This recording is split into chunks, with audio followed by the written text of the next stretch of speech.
Have you ever found yourself secretly hoping your partner cancels your date so you could stay home and sleep instead? And this is not because you're a bad partner or you're falling out of love. It could be about because it's polysaturation. So the problem with having multiple relationships or open relationships is you believe the opportunities are pretty much infinite when it comes to relationships. What ends up happening often is that when people open up their relationship is they say yes to everything because it amplifies their sense of desirability. It validates their sense of self-worth. We buy into the myth that saying to ourselves, if I could just manage my Google Calendar better, I can do it all. The outcome of this often is that you experience burnout and end up neglecting everyone. What I want to show you in this video is while love is infinite, resources like time, money, emotional bandwidth are finite. So what I want to show you how to do is move from collecting connections all the way to cultivating depth. I'll talk about 6 things in this video. What is polysaturation? The signs that you're polysaturated you have to look out for in your body. What's the math? The 168-hour reality check. 4, the psychology behind why we do these things. 5 is something called the energy audit and the ethical de-escalation model. And then number 6, how to apply non-conditional love in a polysaturated model, or rather when you're saturated. I want to make the distinction between saturation and polysaturation. So part 1, what is polysaturation? Polysaturation is not just being busy. It's actually a specific tipping point you reach when adding one more connection or even one more date actively degrades all of your relationships. There's saturated and there's polysaturated. Saturated is where you're full and happy and fulfilled. Polysaturated is when you're overflowing and drowning. So how do you know you have polysaturation? So part 2, what are the signs? What do you have to look out for in your body? One thing you have to look out for is when you have a spike of anxiety whenever you feel a notification or a buzz on your phone. Another thing you have to look out for is when you have an aversion to physical intimacy because you've given too much output. One more thing you have to look out for is amnesia, forgetting what you told to whom, what story you told to who. And this is often the result of the mental load being too high to keep track of multiple narratives. One more thing, the final thing you have to look out for is resentment. When you're beginning to feel that your partners are tasks on a to-do list rather than sources of joy that adds to your life. So part 3, here's the math.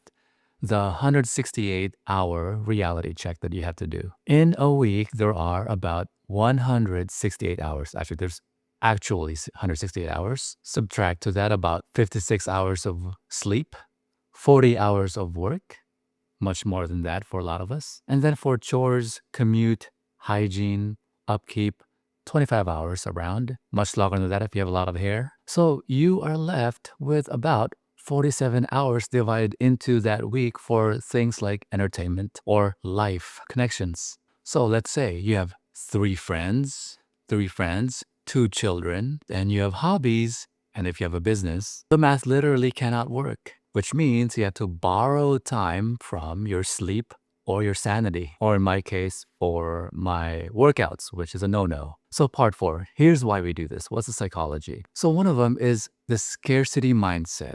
It's the idea that, hey, if I miss out on this one, if I say no to this one, I might never have that opportunity again, or I may never find like this one again. There's also people who get validation from it.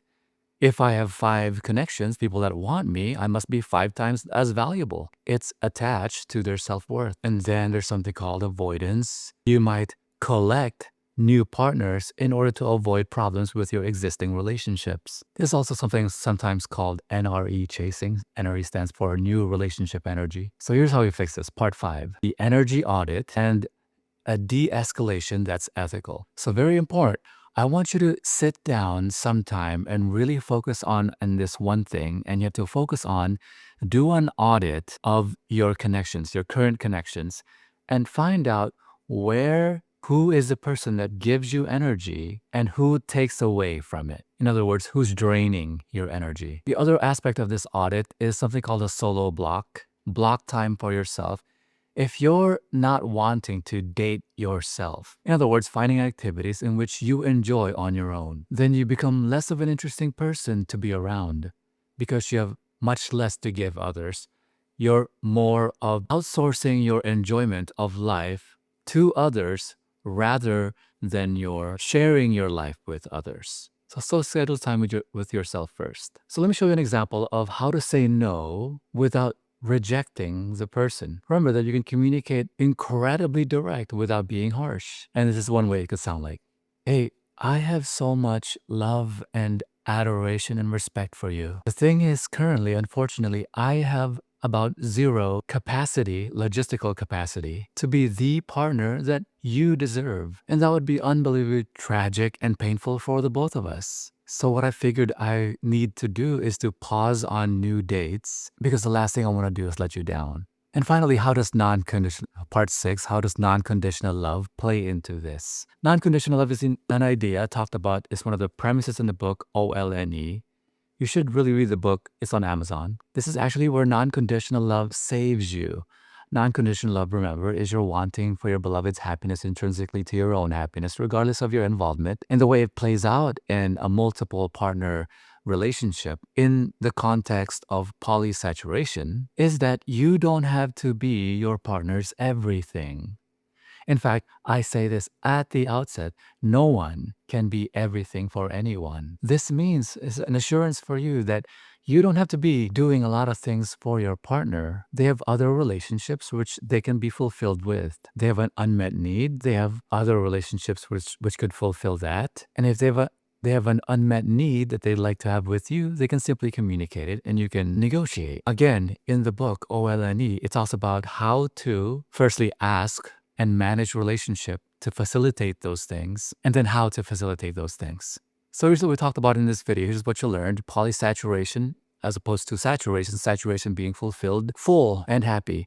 Polysaturated when you're overflowing and drowning. How do you know this? You have an aversion to texts, you wishing your partner cancels on a date, you don't have enough emotional bandwidth, you have a hard time keeping track of stories of what you told whom. You did the math. Within the 168 hours in a week that you have work hours, sleep hours, hobby hours, upkeep hours, of which leaves you about 40 hours, which you could spend with your connections and life, including your connection with yourself. So it's very important you audit who's the person giving you energy, who drains it, and being able to communicate a de-escalation of the relationship, of the connection when needed, and then ensuring communicating with your partner. No one can be everything for anyone. If that was valuable for you, share this video with other people.